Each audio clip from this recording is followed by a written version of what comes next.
I'm really not interested in managing a ball club right at this time, but the picture could change later on. That was the unmistakable voice of Leo Durocher.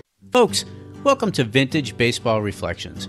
I am Tom, the baseball nostalgia guy, bringing you these treasured pieces. Do you miss the good old days of listening to baseball through radios?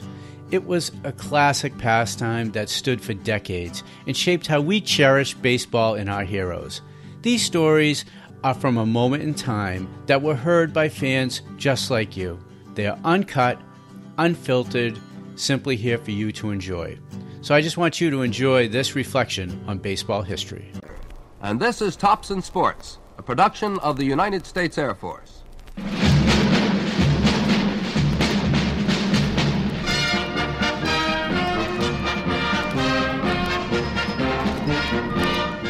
This is Kyle Rowe. Today we'll talk with one of the most colorful men in baseball history and one of the sharpest, Leo the Lip Durocher. But first, this important message. This is Lieutenant Bill Jordan. You know, a college education is not easy to come by. It requires a great deal of time. Why then does a young man or woman take the time and trouble to complete 4 years of expensive, time-consuming training? Undoubtedly, there are many reasons, and surely self-satisfaction is very high on the list. If you are one of those young men or women who want more out of life, a sense of satisfaction, a feeling of accomplishment, or a profession built upon service to your country, then consider a career as an officer in the Air Force. As a college graduate between the ages of 20 1/2 and 29 1/2, you may be eligible for officer training school. Or if you're presently attending college, investigate the Air Force ROTC program in your school. As an important member of the aerospace team, you'll be helping to open the door to space itself. If you think you might qualify for a commission as an officer in the United States Air Force, check with your nearest Air Force representative. Leo Durocher, it seems that almost every time a managerial job opens up in the majors, your name is mentioned. I understand, too, that you turned down several such offers in the past year in order to remain with the Dodgers as a coach. How come? I turned them all down because, number one, I love California, Beverly Hills and Los Angeles. That's my home. A lot of my friends are there, and I'm really not interested in managing a ball club right at this time. I don't say that I wouldn't manage one in the future, but the picture could change later on. Well, you mentioned earlier, Leo, your desire to live in a city where your friends live, and of course one of those friends is Frank Sinatra. You took a trip to the Orient with Sinatra at the end of last season. How was it? It was really wonderful. I've known Frank for a number of years, and he's a very wonderful guy. I don't know of a finer host in the whole world than Frank Sinatra than this. That's one thing for sure. Dull moment, and the red carpet was out from the time we left until we arrived back in Los Angeles. Well, Leo, let's talk about some of the fine young ball players on the Dodgers. It's one of the biggest clubs physically I've ever seen, and the biggest of all, of course, is Frank Howard. You know, he looks like a natural, and yet something seems to have been holding him back. Just what is it? There's no question in my mind, but what all the publicity he's received in the past 2 or 3 years has hurt the fella. They expect great things of him. He's 6'7", and they expect him every time he swings the bat to knock the ball out of the ballpark.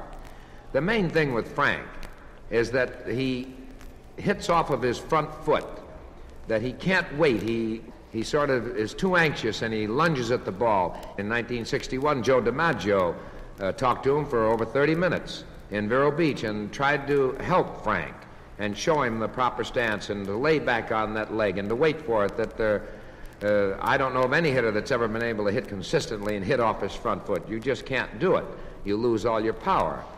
Frank at times will lay back there, and when he does, he doesn't have to get really the big part of the bat on the ball. He can hit anywhere from the trademark on up and get base hits. This man has tremendous potential.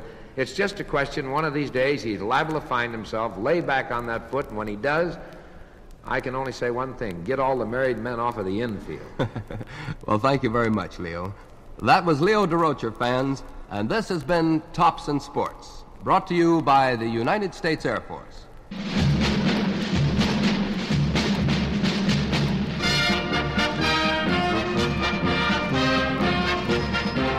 This is Kyle Rowe. Tops in Sports is written by Dick Young and produced by Brad Simpson for the United States Air Force in cooperation with this station. They took the blue from the skies and the pretty girl's eyes and a touch of Old Glory's hue and gave it to the men who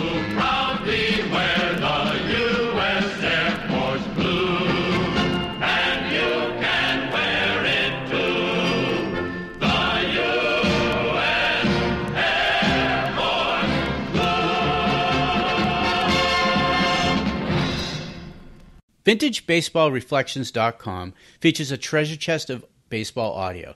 The wonderful thing is the audio isn't a guy like me or a few talking heads reflecting on players, seasons, or teams. It is the actual players from that era, announcers from that era, giving you an uncut, unfiltered, unrecent day stance on what it was like then. These are real-time clips from that era. Now, we encourage you to check out our entire back catalog of baseball audio. And if you like old-time games, and folks, you are not alone. Join the membership section to enjoy interacting with fans, scoring games with folks just like you, and listening to hundreds of radio broadcasts that were baseball classics. As a special offer to you, type in This Day in Baseball for a discount just for you. And if you enjoyed the show, hit the plus sign to subscribe, follow us on the socials, and above all, share us with your friends who love baseball history just like